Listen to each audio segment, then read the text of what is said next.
Hello and welcome to another tutorial. I'm HG Gundam, and today we're going to be looking at a fairly simple farm that can produce vast amounts of produce which can be used for trading for emeralds with your villager traders. However, this is not your typical produce farm. Most villager trader produce farms are either wheat, pumpkins, melons, carrots, or potatoes.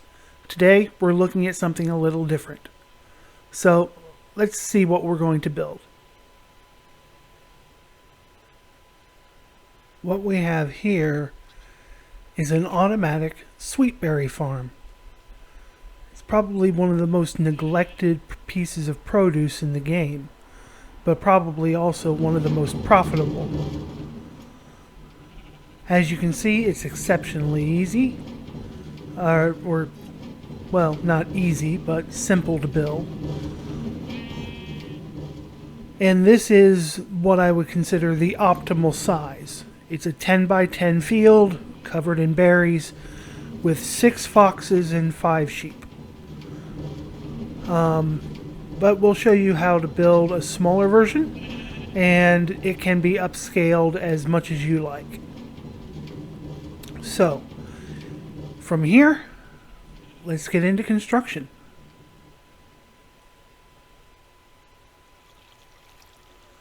The materials we need to build this farm are fairly straightforward, and we can find them all here in this chest. These are not exact amounts, obviously, because we're building a smaller farm than the example, but here's what you'll need. You'll need 1 dropper, a couple of observers, 1 sticky piston. You'll only need 1 redstone comparator. You'll need several redstone rails, mine carts with hoppers in them, some packed ice, some signs, several buckets of water, several hoppers. You'll need at least 4 foxes, at least 1 sheep, 1 cow, or 1 pig. And you'll need some building blocks. In this case, I'm using stone bricks. And we're also going to need, and I forgot to put it in the chest, some levers. So let's, stick that in there, levers. And I don't need that many. Don't know what's wrong with me today. Actually, yes I do. I know what's wrong with me. It's been wrong with me for my entire life. But these are the things we're going to need. I'm going to be using sheep today. So that's going to be wonderful. Some glass. Oh, and we're going to need glass. I forgot the glass. Observers, dropper, levers, and glass. Now, first we need to find our location. As we can see here under my test farm, I've got a rather large storage system and a whole bunch of torches.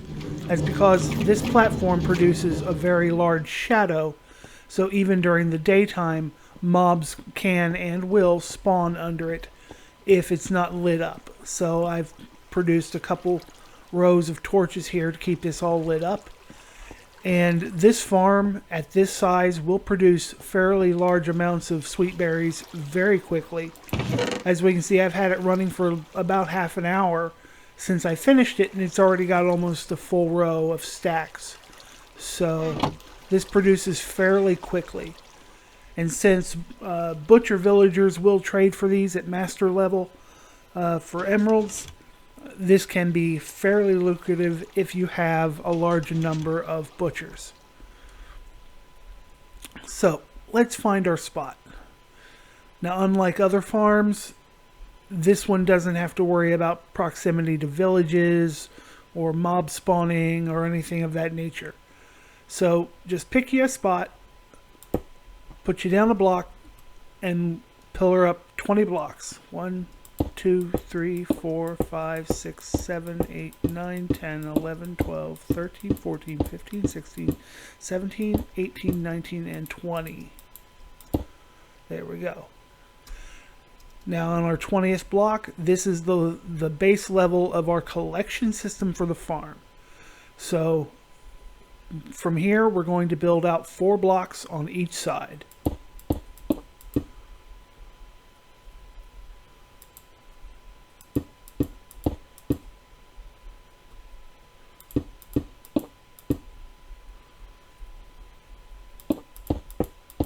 And then fill in the sides.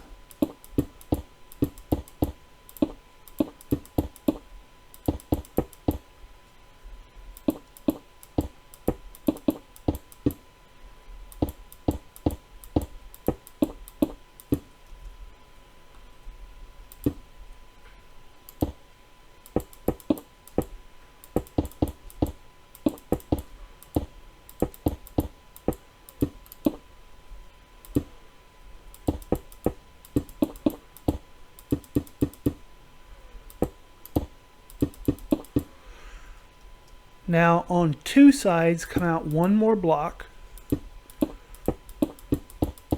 and go up 1 block. And we're going to do this on 2 sides.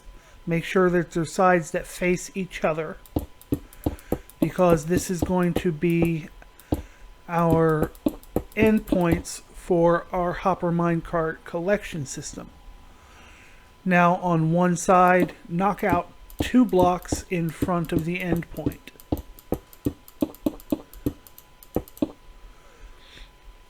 This is going to be for our rows of hoppers, which the minecarts will run over to drop items down into. Now we need a few temporary blocks. Place 1 here, 1 here, 1 here. Take your dropper, come underneath, and place it so it's facing down. Whoop, and I fell. Place a temporary block underneath the dropper, then a block beside that. That's a permanent block. Break your temporary block. Take your comparator and face it into the dropper. Again, make sure the torches are facing your dropper. Now we're going to take our sticky piston and put it right behind the comparator, facing up, facing up. Now we take our observers, put 1 on the sticky piston facing the comparator, and then place 1 above the comparator facing towards the observer, like so. That way when this sticky piston goes up, it will have these 2 observers looking into each other, which will fire this dropper. Now we can break these temporary blocks and we can put hoppers in here like that, and then come up in here, and we need 2 rows of hoppers going across the entire length of the platform.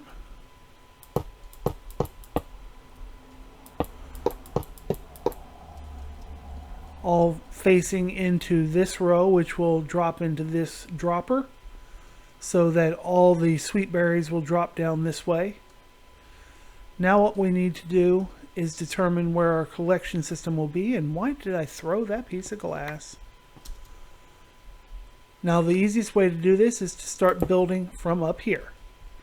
We need 3 pieces of glass on these 3 sides of the dropper, then 1 piece of glass under the comparator, and then bring them down. We don't need to go completely to ground level, but we need to come down far enough to see where our water streams need to be for our collection system.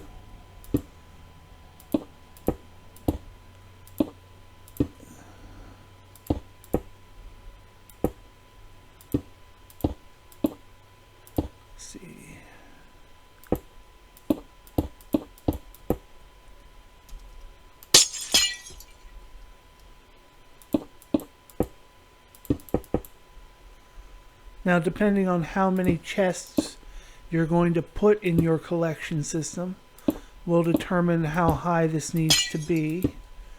And I think that's a fairly good number. Now we need some chests. Something else I forgot to put in the chest at the beginning.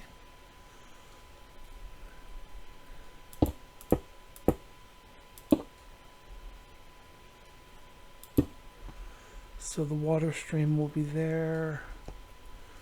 Chests need to be out here. Logistics. Always difficult.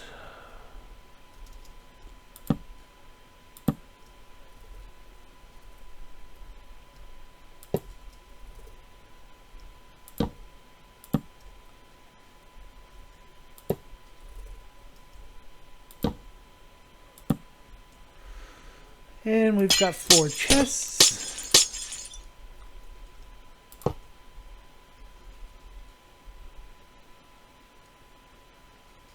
And I need to move them back 1.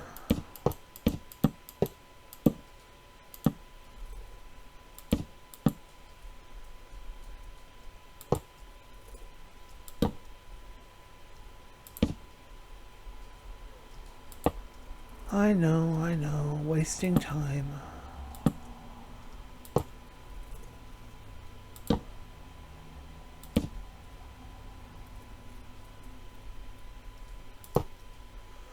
There we go. So our water stream will be going across this hopper. So we can go ahead and build that.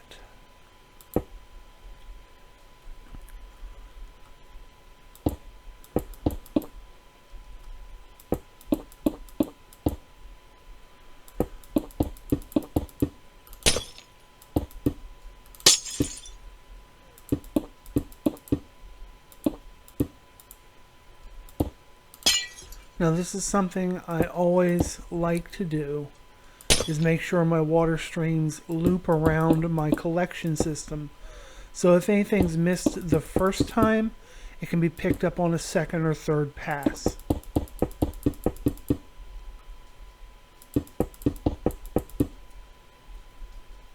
And since we don't need to put a filter system or a sorting system into this, as it's all going to be the same item collected, we don't need to worry about any other redstone.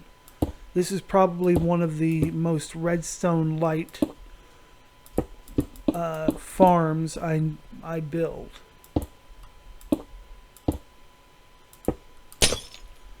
There we go. Now we need our ice, our signs, and our water. Now we'll start our water stream there, so I need a sign and a block of ice here. Put the water there. And where the water ends is where we put our next block of ice and sign.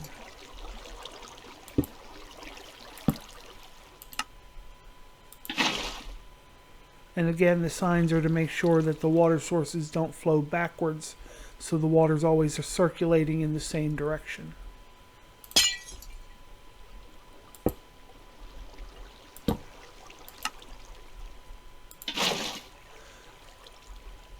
And now we have a complete loop of water around our collection system.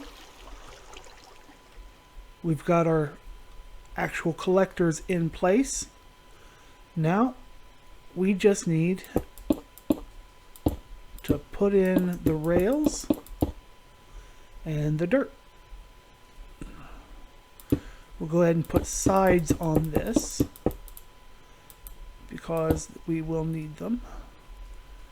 Now we need our rails, and we need our levers. These levers are going to be your power source for the rails.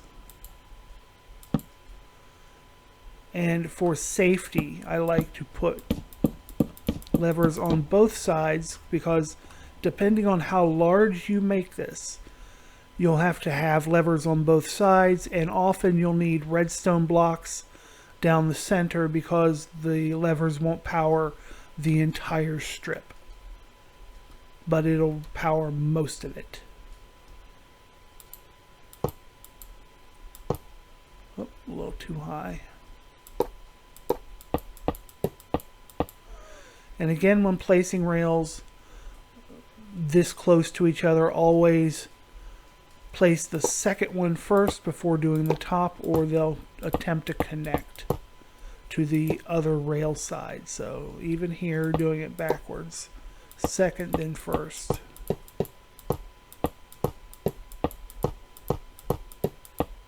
It's just a quirk of how the rails try to connect to each other.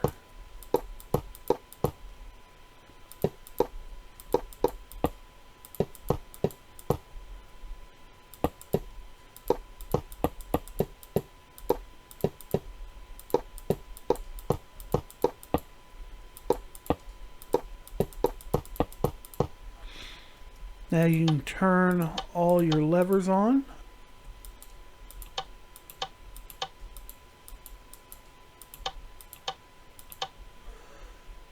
And as we can see, the one side powered everything, so we can go ahead and remove these because we won't need them. Oh, broke a block.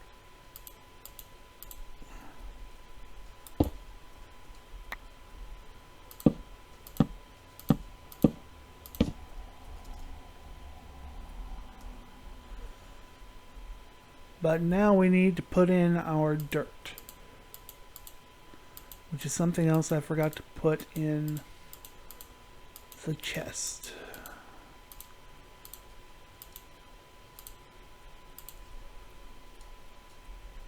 Now, unlike most crop farms, this does not require a water source.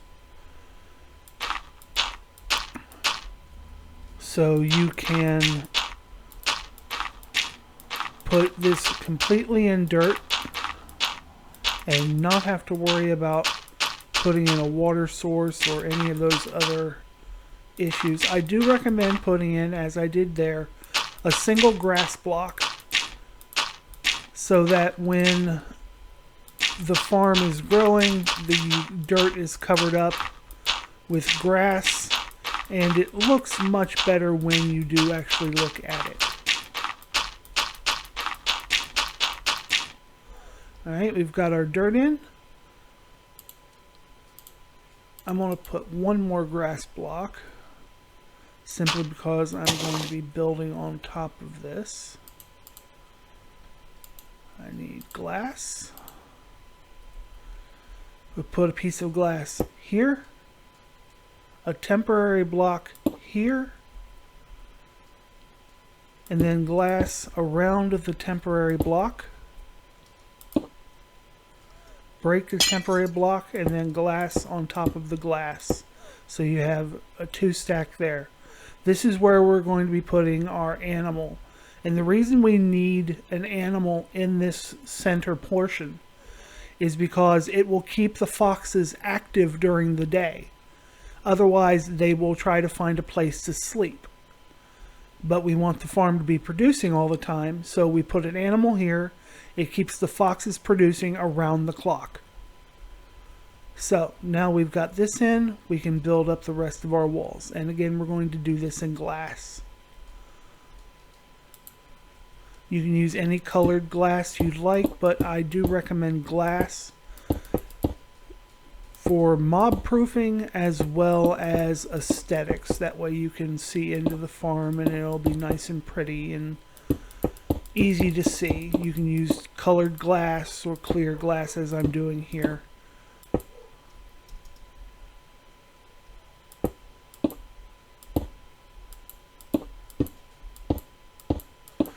And you want this glass wall to be 2 blocks high above the dirt.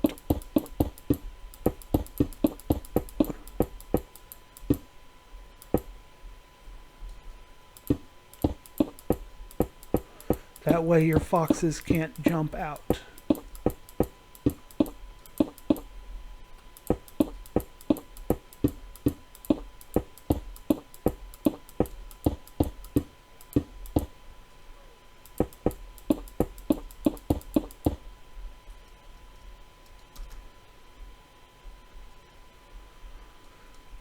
Now we need to put in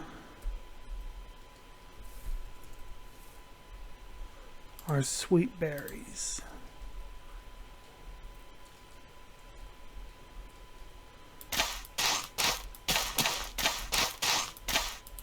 This is where the farm gets a little complicated. I recommend putting in no more than 2 rows of sweet berries before you get your foxes in here. Now for a farm this size, 9 by 9, we're going to need no fewer than 2 foxes in order to produce at a decent rate. The larger the farm, the more foxes you need. For the 10 by 10 we've got over here, I have 6 foxes.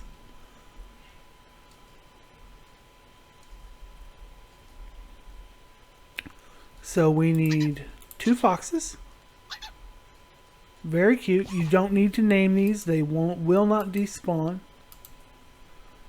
And you're going to need an animal. As I said, a sheep, a cow, or a pig in the center.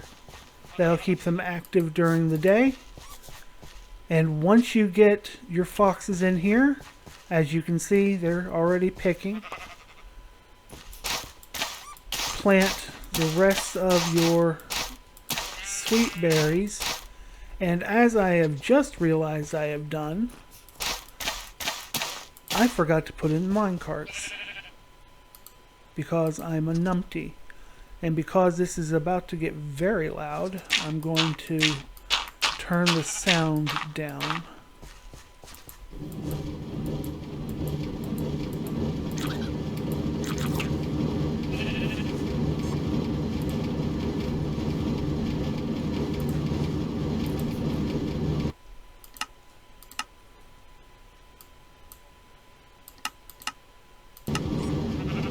Well, that didn't work.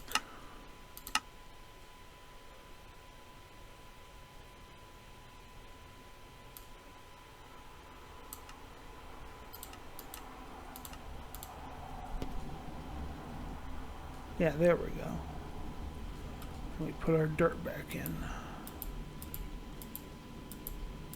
But with the mine carts going now, the berries that are collected by the foxes will be automatically picked up and sent into the collection system down below. So we put our bushes in, and the reason we need the foxes for this farm is sweet berries are dangerous. If you happen to run into them in normal gameplay,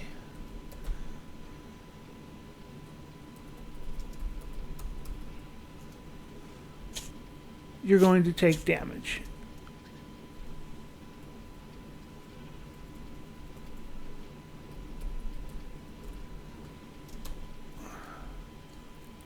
But the foxes can go through these berry bushes taking no damage, and they'll pick the berries which can be collected.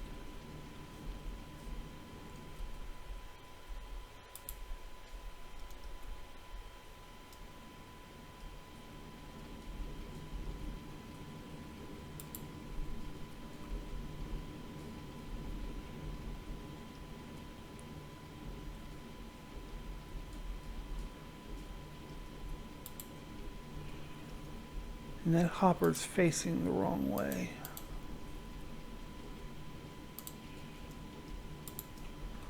There we go.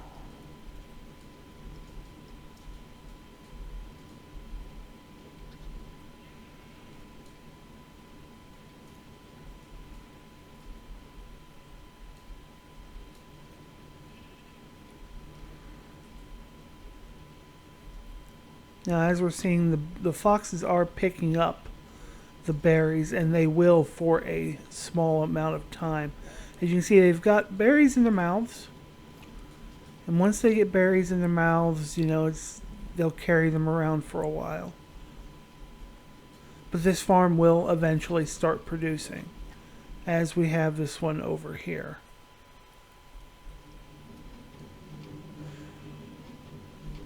Now the last bit of building this farm is the roof, and this is for proofing against lightning strikes. So you want to go up 3 blocks above the farm and lay your roof in there on the 3rd block.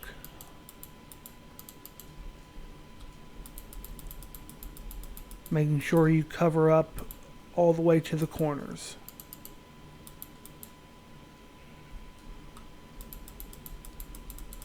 And the reason for this is if foxes get hit by lightning, they die. Same with the sheep. And by putting in a roof, we prevent that.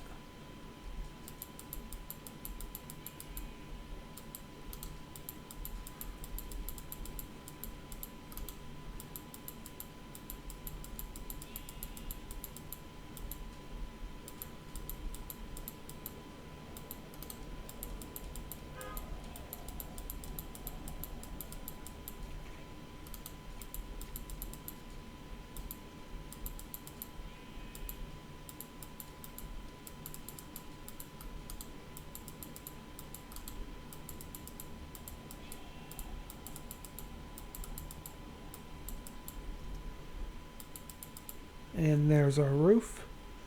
The last thing we need to do is put in a few torches. This is not for mob proofing exactly.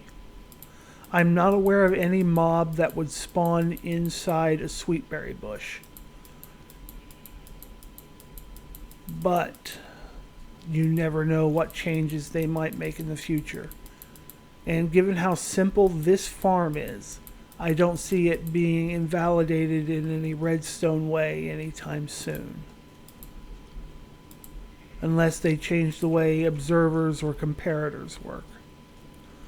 But by adding these torches, we're also lighting up the entire field, which should allow these bushes to produce 24 hours a day, as we have over here, which means they will be producing in bulk. Now we looked at how many I had in here when I started. How many do we have in here now? A full row and starting on a second. Not bad.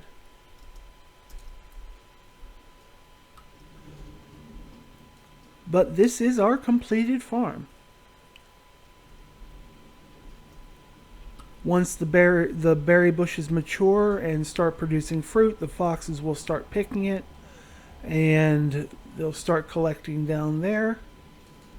You could use bone meal to speed the process of maturing these plants up, but given how dangerous sweet berries are to the player, I recommend against that. But all in all, this is a very simple, very effective farm that, when used in combination with butcher villagers, can generate large amount of emeralds for the player to trade for books or whatever they may need.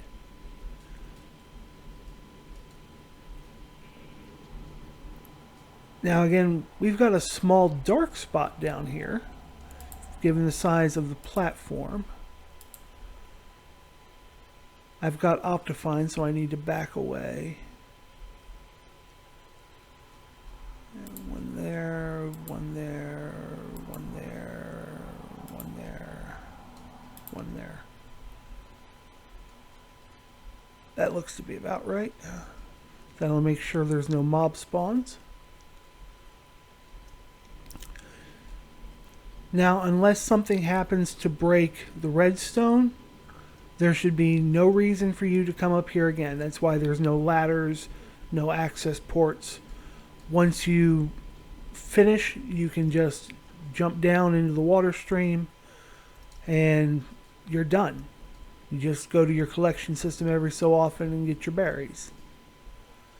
Because as it stands, it's already producing. Now this has been recorded, the entire construction, with no cuts. So you've seen how quick this build is, how fairly simple, and the small amount of materials needed. And like I said, it is fairly infinitely expandable. All you have to do is make sure that your rail systems for collection are powered, and redstone blocks in the center of your lines can usually do that, along with levers on both sides. Now, as I said here, this is a 10 by 10, so you will need 5 animals, 1 in the center and then 4 in each corner. That'll keep the foxes active during the day. And like I said, for this large farm, I've got 6 foxes in here. And for the one we just built, where did it go? Over there. We only need the 1 because it's a much smaller farm.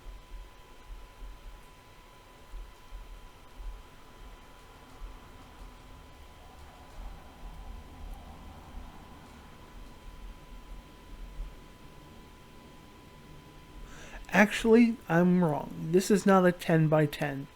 This is a 20 by 20. My dyslexia is in full effect today. Yeah. 10 on each side is 20 long, 20, yeah. 20 by 20. This is a 9 by 9. That's a 20 by 20. Ah, my brain. But this is what I use myself.